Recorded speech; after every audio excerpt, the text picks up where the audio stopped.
Okay. Hi, ladies and gentlemen.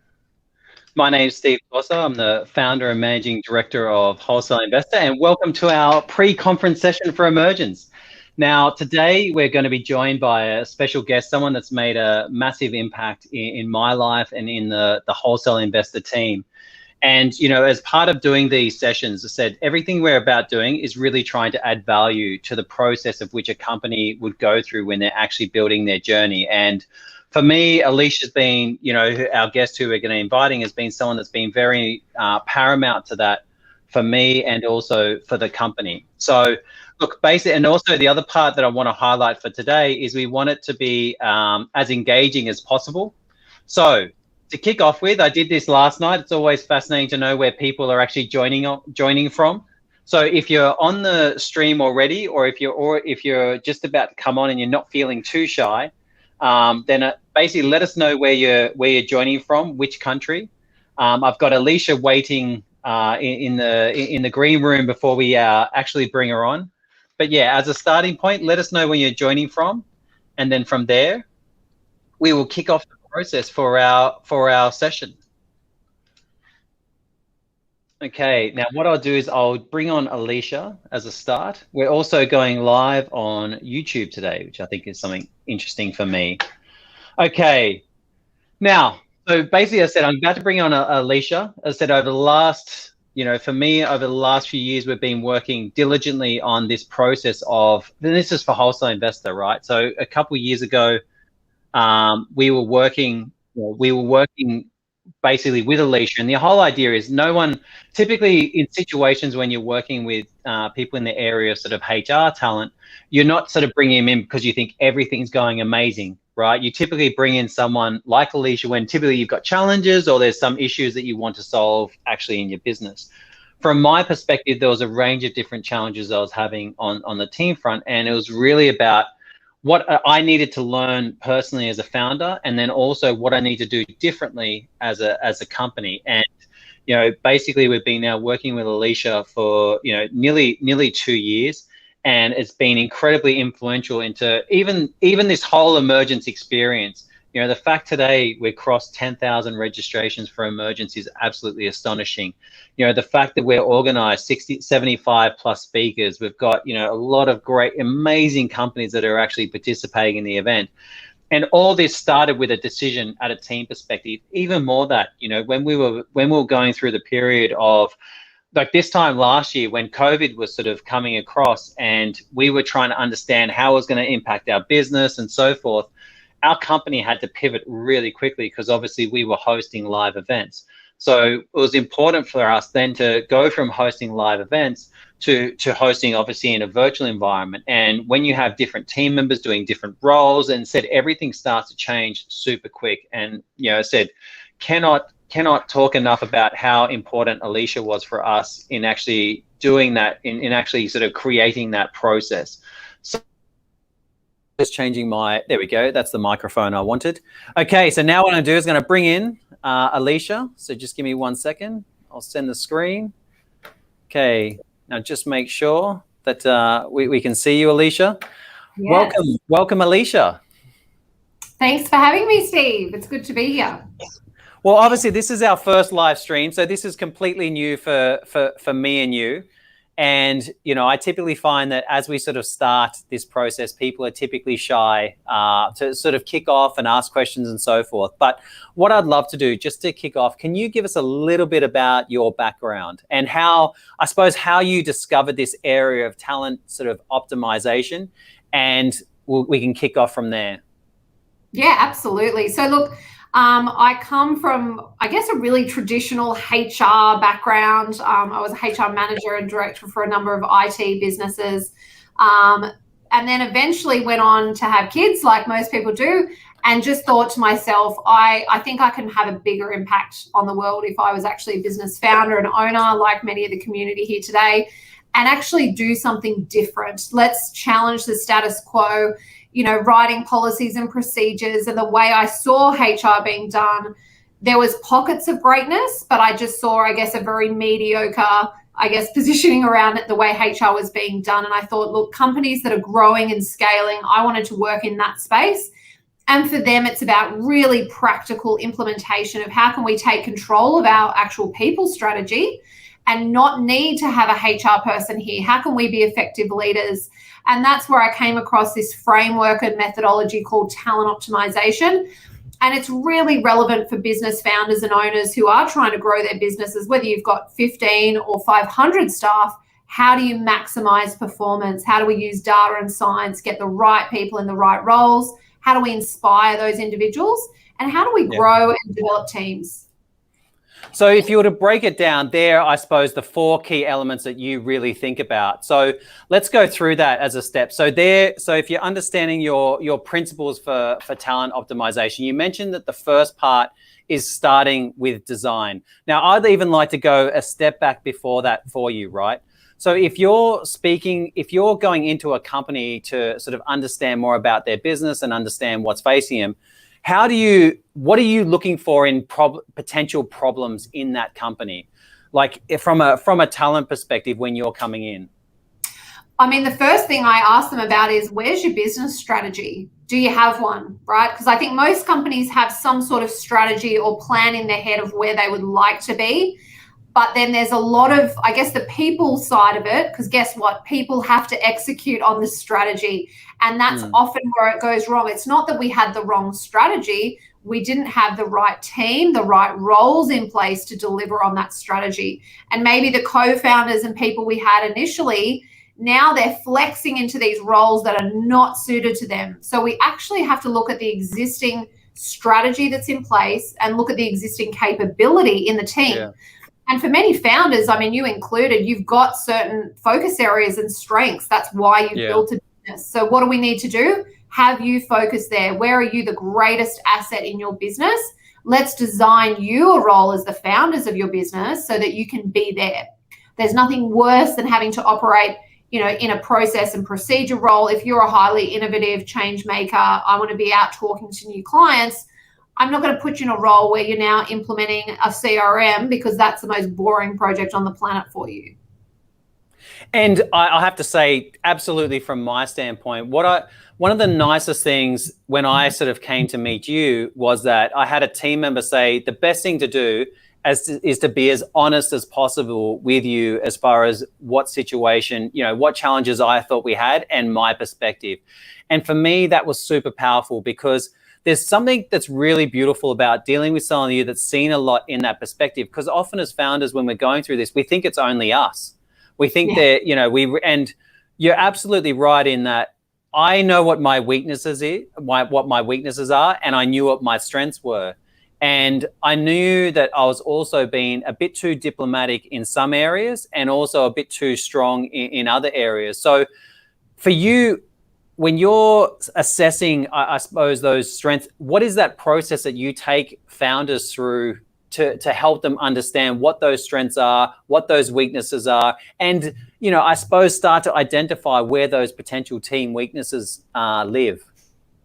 Absolutely. So what we do is we do a number of assessments with you. What we do is we really look at what drives and motivates you. That's the first step. And we do that through the predictive index behavioral assessment. It only takes 5-10 minutes. And we get you to do that very quickly so that we can both be aligned on, well, here are your strengths. Here's how you communicate. Here's how you approach risk. Here's how you make decisions. And this is all really helpful, all of which most people know about them, right? When we go through it, they go, yeah, that's me. And I go, yeah, but does everyone else know this about you? And I think that's the conversations you and I were having is, generally self-aware, but are you bringing that full version of yourself to work every day to maximize your own performance? And then the other big thing I like to investigate, especially with founders, is what are your values? And I don't mean what are the company values, because often founders, they separate those two things and they actually shouldn't be. So I will sit with individuals like yourself and say, what's important to you? What type of company do you want to have built? And what are your personal values? And we've got things like values assessments that we can put individuals through. And that's really helpful, because that can help you work out, what is my purpose? What are my values? And I need to be clear on those things as a leader, because I bring those to work every day. So sometimes there's an element of coaching that we do with the exec, whether it's founders or it's the whole exec team, to really define those guiding principles, because everything comes off those guiding principles, those values and the ethics. And then that's, I guess, bled into the strategy. That's how we're going to come to work every day. And this is how it's now attached to the strategy. And, typically as part of this process, there's an element of not so much change management, because you're not really changing direction, but you're sort of changing some of the processes. And with that, sometimes there may be some tough conversations. And I think one of the things that you were really helpful for me was helping to have some of those tough conversations. So if you were to speak to a founder, like, how would you give guidance, I suppose, to them on how they can structure sort of tough conversations internally? Well, the model we use and really recommend everybody uses is around GROW. It's a really famous model that a lot of companies use. It's by Sir John Whitmore. And the reason why it's a really effective model is because it gives you a little bit of structure around your conversation.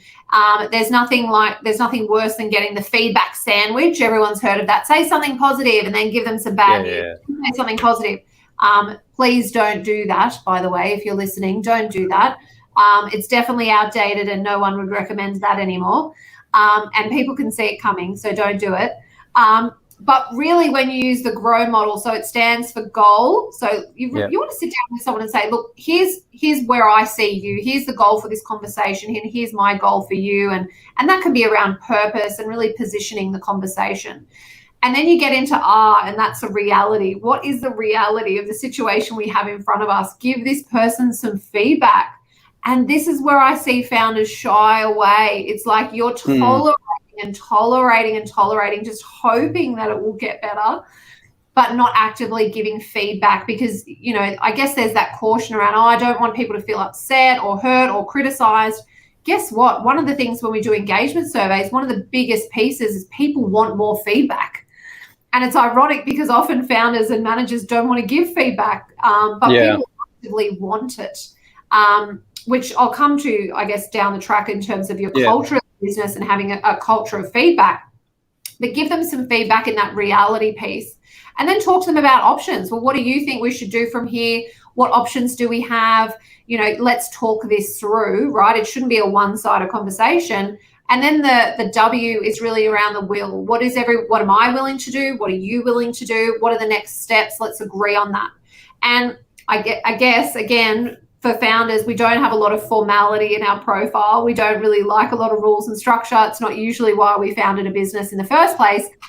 But even documenting those in a quick email follow-up afterwards, hey, this is what we talked about. Here's my goals for you. Here's the reality, options, will.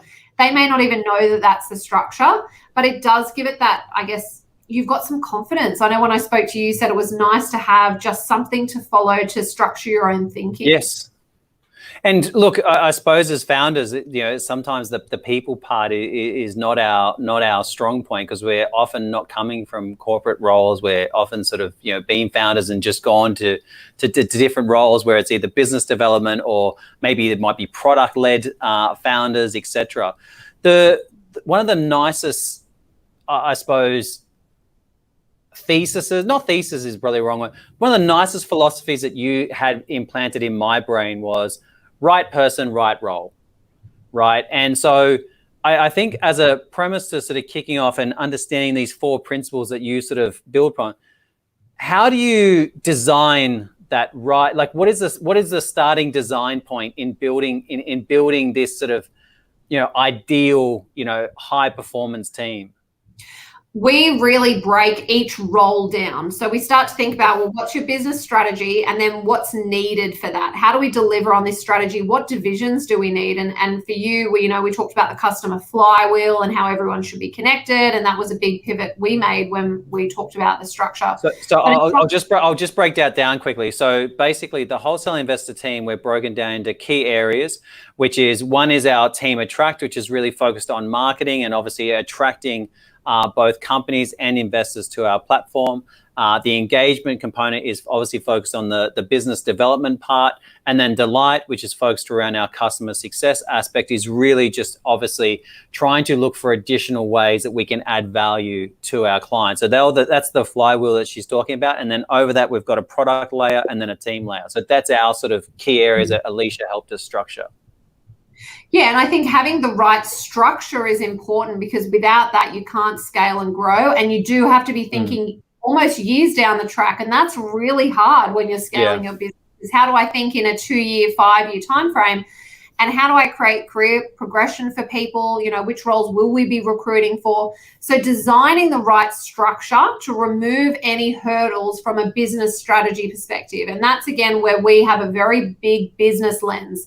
It's not just, oh, we're a HR team that's going to do something in isolation for you and put up a pretty diagram. This is actually looking at your business strategy and saying what roles are needed for you to execute on that strategy effectively and efficiently to get the highest result. So then we break down each of those roles and we say, look, not all roles are created equal. We need to actually profile the job.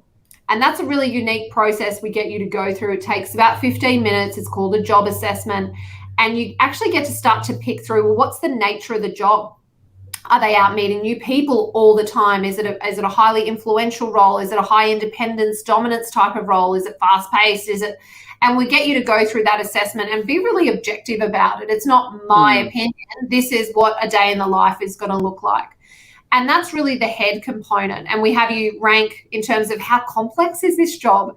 Because the other thing that happens is we get these great, you know, maybe high energy, they look like they're going to be a great culture fit, and you bring them in and they absolutely bomb out in their first few months. So I 100% connect with that, because I remember like the way I used to think about it, and, you know, I've seen plenty of different sort of podcasts on this where people talk about, how important culture is and hiring for culture and so forth. And you highlight this, the typical way someone comes in is like, oh, this type of person would fit into our culture and so forth. And it is just absolutely a BS approach. It's an important approach at the right point in time, because just being a great culture fit is not going to make that person a high performer in your business. So, and that's where you've got to differentiate all of these things. So we talk about the head, heart, and briefcase. And I love this model. We have a little stick man and we say, what is the head for this job? What is the behavioral drivers, the motivators, the needs? What's a day in the life like? And will this person have those drivers? And do they have the brain power? Because if you do not have the brain power to keep up with this job, you will fail no matter what. So cognitive plays an absolutely critical role. It's somewhat of a sensitive topic that people don't like to talk about, but I'm very passionate about, because I've seen when we hire the right cognitive capability in a business, what it does to an organization. If you want to take your business to the next level, you need brain power. Yeah, you need behaviors and you need culture fit, but you need brains in your business. And if you're not assessing that, people can come across, oh, they were really bright. And I'll say, but how did you work that out? Like, did you assess them? Oh, no, they just answered questions well. I'm like, yes, that's called training for an interview.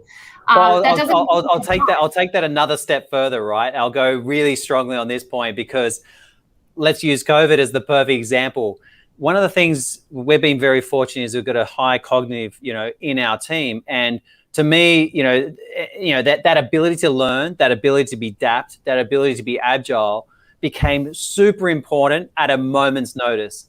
And if you think about any high growth team, effectively you need to actually bring that and incorporate that into your company, because the reality is you will have circumstances where you have to change. There will be pivots on certain things that, you're dealing with a fast paced, high stress environment where, everything can be different from month to month. And whether it be people around you, whether it be new divisions being created, whether it be new products being launched, there's always things happening. And so that ability to design that and to know that if you have these situations, that you can be flexible, that you can be adaptable, because you did the right thing 6 to 12 months beforehand in that sort of hiring and designing of the. When I was talking about to my shareholders, you cannot put a value on that kind of team aspect and what it means for, for the building of a business. Absolutely. And if you want a high performing team, it comes back to your earlier statement, the right people in the right roles. So there are some roles in your business, you don't need them to have cognitive results off the charts because their role is never going to be overly complex. It might be a rinse and repeat job. If I put too much cognitive in that job, they might get bored. So if you want stability in some areas, you've got to have alignment.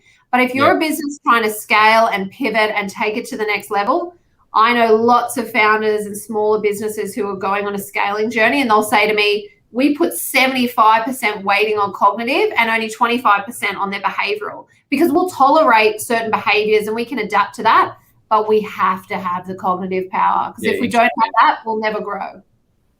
And when you're so moving on to this area, so we've talked about the designing and the sort of creation of the roles and the structuring part. What are some tips you can provide, I suppose, for founders and even investors that can be listening to this, thinking about their investee companies? What tips could you provide to them? I suppose not tips, but what strategies can you provide to them that can really sort of set them up for success? I always say there's always an element of people in terms of the business performance, right? And we think about even our P&L as business owners, where do we spend most of our money? On our P&L. Absolutely. Wages, salaries, and people. And this is where we actually spend the least amount of time often focusing as a business. Have we really assessed the capability in the executive team? So if you're an investor and you've got an exec team you're working with, what's the capability in the leadership team? Because if the capability isn't there to take the company to the next level, it doesn't matter how great the strategy is. So it definitely comes down to that executive team. Who is at that leadership level? What value add do they bring? What's their head, heart, briefcase? Do they have the right brain and behaviors? But do they have the right values and ethics? Because I've also sadly worked in some organizations where the executive team are backstabbing each other, and, shareholders and other people may not be aware of it, but there's some really bad dysfunction going on at an exec level. And I think until you start to get to know them as business owners and execs and really find out how they're running the business, that can be often holding it down, is some of that internal politics. So again, what I do when I come in is really start to find out what are those friction points. Is it between two people? Is it two divisions? We often see sales and marketing. That's a real common one that you often see, those two divisions fighting for power. So again, looking at that's really important, and looking at team dynamic. As an executive team, do we have the right team to execute on this strategy? If we're trying to go to new places, big ideas, new products and services, we need quite a high risk, high entrepreneurial style of profile in the leadership team with some execution. But if we're trying to, grow our manufacturing business through a lot of stability and automation and process, the way that we're going to grow the business is different. And therefore, we need a different behavioral pattern in that executive team to deliver on the strategy. So there is often people say to me, what's the perfect team dynamic, Alicia? When you look at these wheels, what's the perfect dynamic? I say, well, until you've assessed the strategy and overlaid the strategy, there is no answer there. We need the right team for the strategy. Like we need right person, right role, we need the right team on the right strategy. And you're going through the hiring process.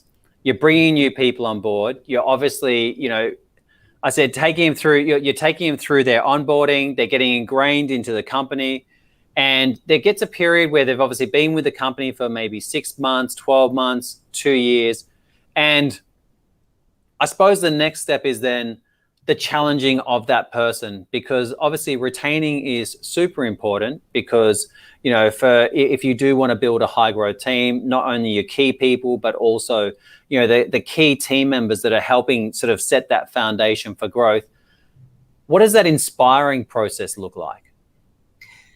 It's a really interesting one. I actually was speaking to someone earlier today, a business owner, and he said, look, one of the things we do up front is we have a really honest conversation with that person when they join and say, look, for us, this role, and for you, this is a 2-year commitment. There is going to be no conversation prior to 2 years about you moving on outside of this role, because we need you to get really deep in your knowledge. And that requires that you commit to 2 years. And what I loved about that concept is really setting expectations up front. because when we're trying to sell a candidate on the job, we love to oversell and overposition and say, we can give you all this career progression and it's going to be a great growth opportunity. And then they come on and they're like, well, where's all this career growth? And they don't actually realize what they're getting. Heaps of career growth. It's called sitting in their job and being exposed and becoming a subject matter expert. It's really important that you have those conversations early on and you create a bit of a roadmap, because often what people don't understand is them having 2 years experience in their job is their growth. It is the experience. It's the exposure. And yes, there's always training on the job, and they need to actually realize that, rather than, oh, I've done this job for 2 years, so what? It's like, well, actually in 2 years you've done X, Y, and Z, and we're going to prepare you for the next step. And so you're actually bringing up an important point, right? Because one of the great things I've learned from you is that, you know, sometimes as a founder you can get into the mindset of, you know, people can be there for 1, 2, 3 years and so forth. And look, I think what you've really helped understand is that there's no movement because of time. There's movement because of skill set, improvement, leadership shown, contribution to the company. And like with those sort of some of those tough conversations you mentioned before, you know, there may be, you said, that may not be relevant for someone on your team, right? But there's other people that could have been there for a lesser period of time that have excelled, showed leadership, added value to the team, and done all sorts of different things. When you're helping a company sort of build their new leaders, what would be the key attributes that you see in that team development or in those different team members? I love to start building out leadership principles. So like you just sort of touched on earlier, we're looking for well-rounded, fully formed humans is a term somebody once said to me. Fully formed adults is what we're trying to create. And that means that you're self-sufficient. That means you can solve problems. That means you can have critical thinking. That means you do not have to be micromanaged. It means you can bring new ideas to the table. But for every business, that, I guess, leadership principles is unique. There is no one size fits all for leadership. You can't say these are the 6 principles of leadership and we can take it from one company to another. There is lots in terms of complexity around what is leadership. But certainly what we want to be doing is talking about fully formed adults. And that means that you can have all of these critical thinking, logic, contribution, creativity. There are certain things there. And then also that you display the values of the organization. So I don't want you to be maybe really great at your job at the detriment to your peers. You and I talk a lot about we love seeing each member of the team lift each other up. It's not managers to lift each other up. It's about everybody at every level seeing their peer, having a difficult conversation on the phone and just afterwards saying, hey, how did that go? How are you feeling? You know, what went well? There's no reason why individuals can't be coaching and supporting each other. That's what creates an amazing high-performing culture. And I think we've been able to create that through defining what leadership is, what it isn't, what our values are, and how do we live and breathe our values every day, and really promoting people who are well-rounded, who can have all their skills in their job. You are a subject matter expert. You're at the top of your job and you display the right behaviors and values, and you have all these other leadership principles, which everyone is going to be on a journey for a very long time. You're never going to master problem solving. That's going to be something you've got to keep working on your whole career.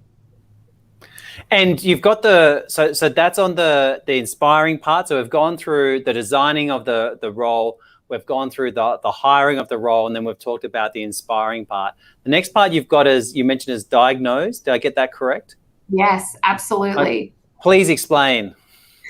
So we might go ahead and do all this design work and hire everybody and create this great culture, and we're going to inspire and motivate you and manage you how you need to be managed, because, by the way, everyone needs to be managed slightly differently. And again, that was one of the big learnings, I guess, for you, is that your one management style that we all have. I have a management style. It doesn't work for everybody. Unfortunately, my management style doesn't work for half of my team. So I need to know how they like to be managed. And that's a massive journey. That's a big learning for us. but it's really helpful again because we're very data driven as a company. We give you data around what drives and motivates people. But let's say we go and do all of this. What's really important is that we can diagnose how we're doing. We can't just do something and then walk away and go, that was fun, that was great, everyone's feeling good. What we need to do is constantly be diagnosing how we're going in terms of our team, in terms of how people feel about their jobs, how the managers are performing, and the overall culture. So we have 4 pillars that we like to diagnose when we talk to staff, whether we run an engagement survey, and that's job. How do I feel about my job? Do I have tools and equipment? Do I feel enabled? Do I have the right skills? There's lots of things in that bucket. And then there's the manager. How is my relationship with my manager? Are they supportive? Do they coach? Do they listen? What is the team like? I might love my job and love my manager, but I work with a bunch of crazies down the hall that I can't tolerate. So we do care about how people feel about the team and then the overall culture. And that's a bigger picture conversation around, you know, again, organizational values, structure. Do you understand the vision and the mission of the company, which again, is an interesting side topic because often for us as business founders, and I've found this time and time again, you're really clear on your vision because you live and breathe it every day. It is ingrained in who you are.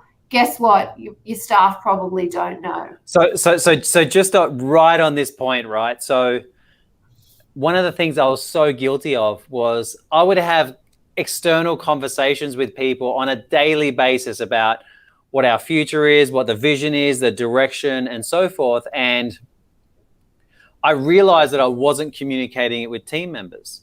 And so in my mind, I'd been talking about it all the time. But from their perspective, they hadn't actually heard it from me.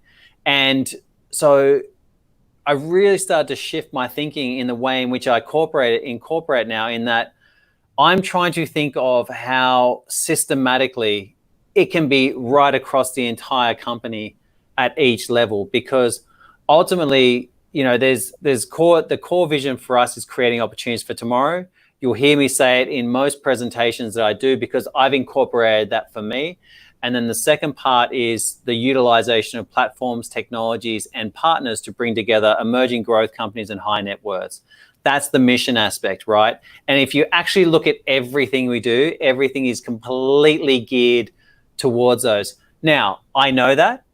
Then the question you always have in the back of your mind as a founder is, have I communicated that enough to the team? Is it at forefront of their mind in their decision making?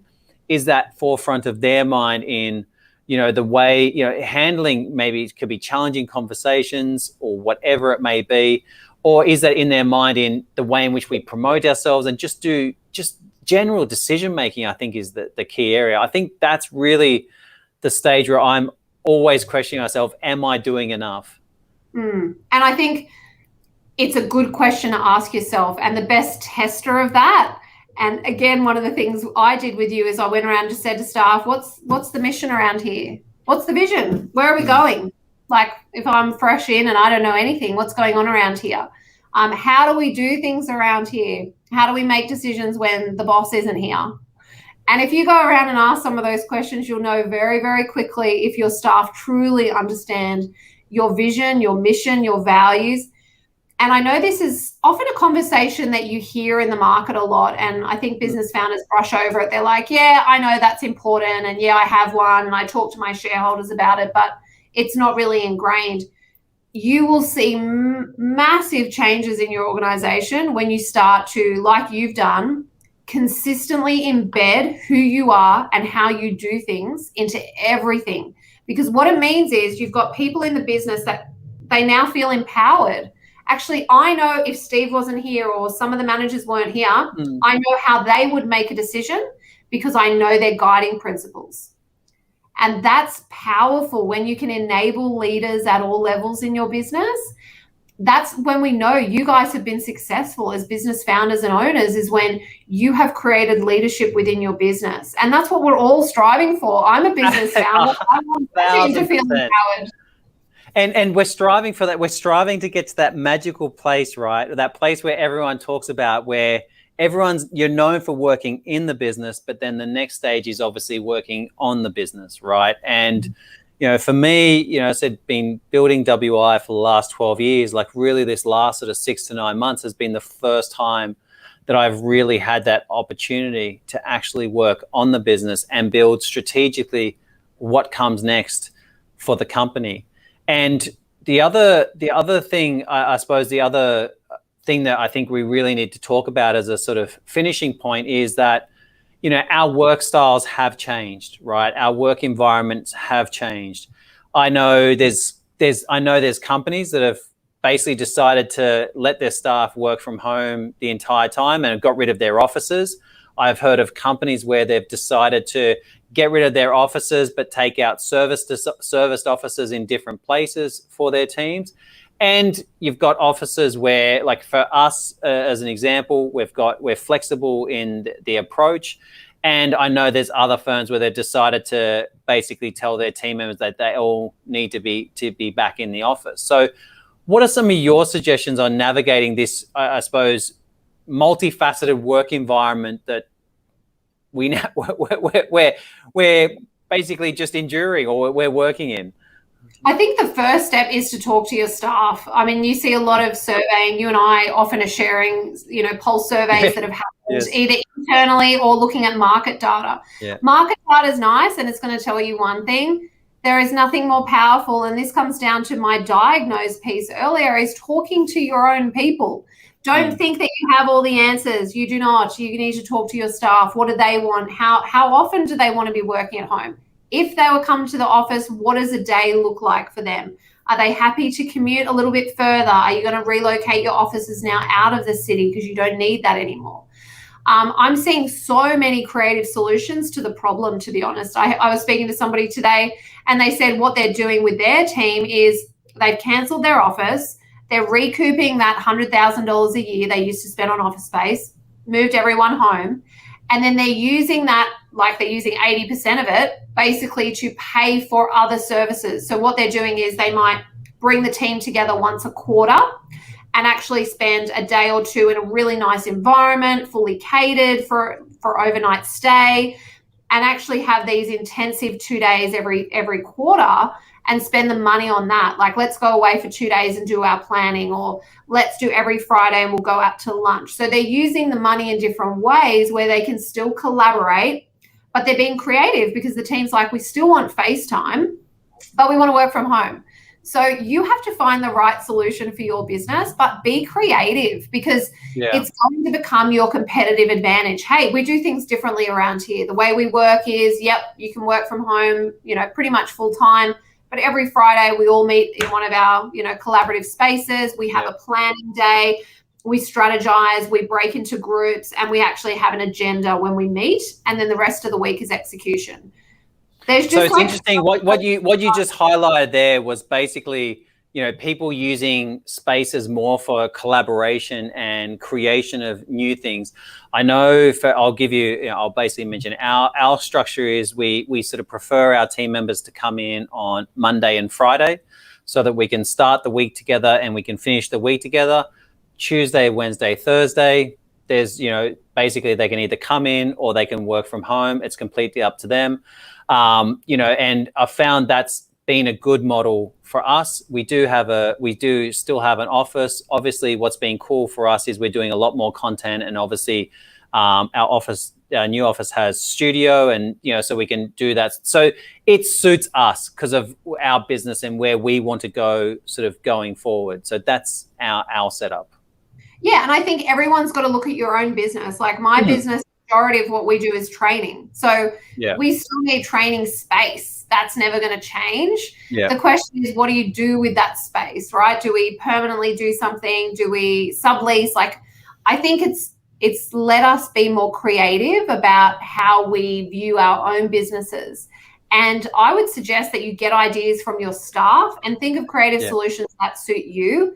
And there are lots of ideas out there. And you and I talked a lot about collaboration spaces, that being the new trend of, where they're going to redesign offices are more, big tables, whiteboards, because when people come in, they're going to sit around a table for a day or a half day and strategize and plan and whiteboard and share ideas and solve problems.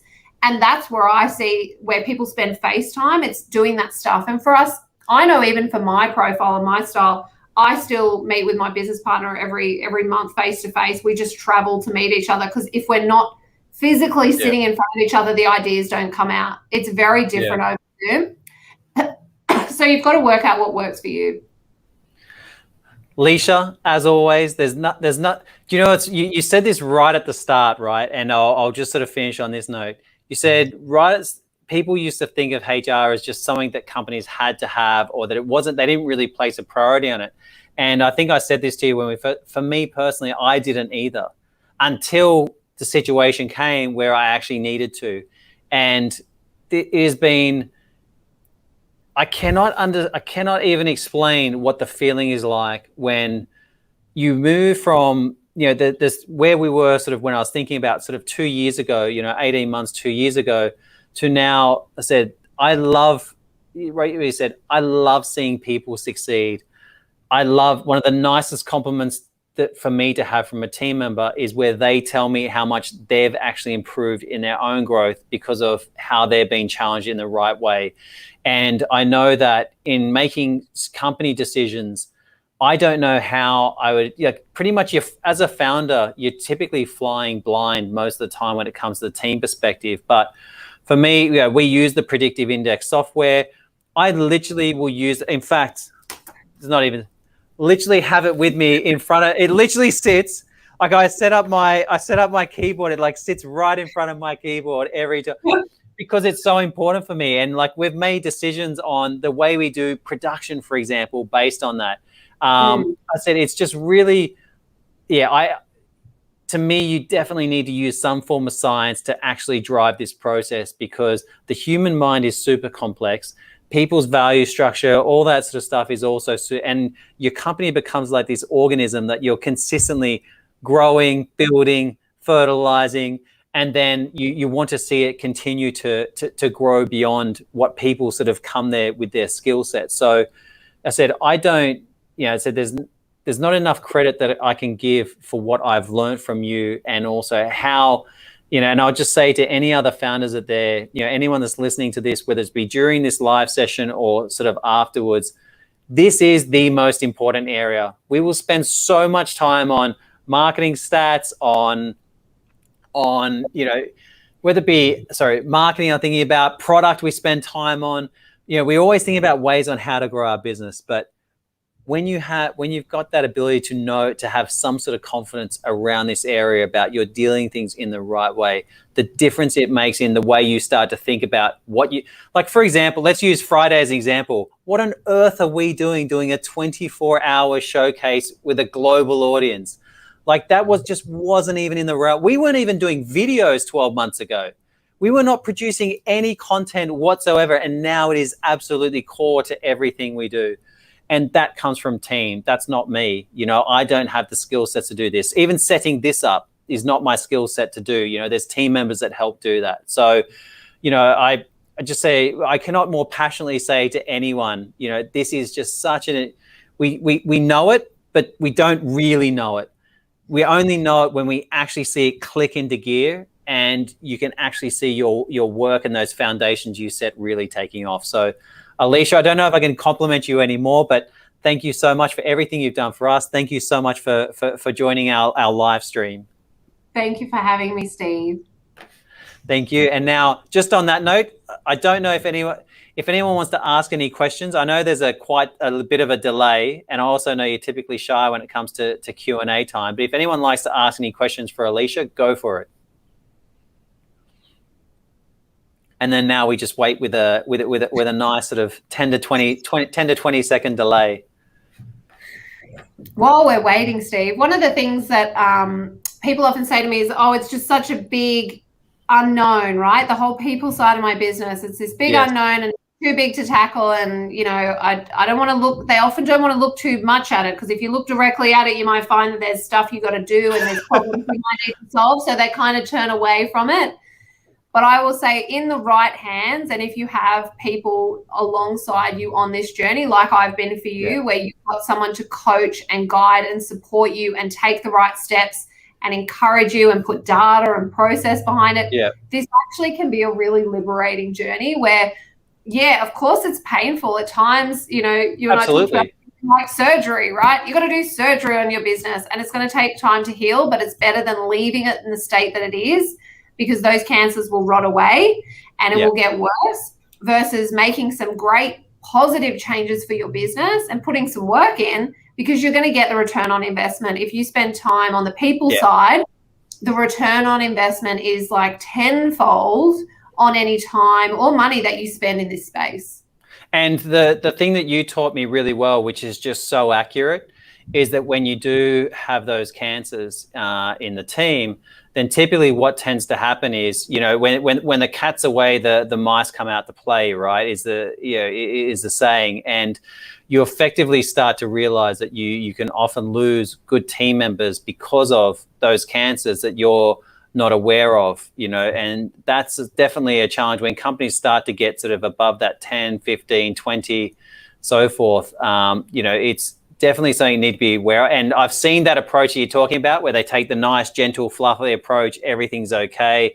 Let's hold a mantra and hold hands and clap together, and let's put our problems into a circle, throw it, you know. I've definitely seen people do, I've definitely seen people do it. And yeah. And I've also seen them do that and then nothing really change. Yeah, and there is nothing worse than having those. Don't think that one event will fix everything, right? And that's the other thing we get caught up. Oh, this consultant somewhere told us if we all, you know, have a team day, it will fix everything. I'm like, often will say to clients who say, "Oh, can you just run this one team thing? That's all we want you to do." And I say, "That's no problems.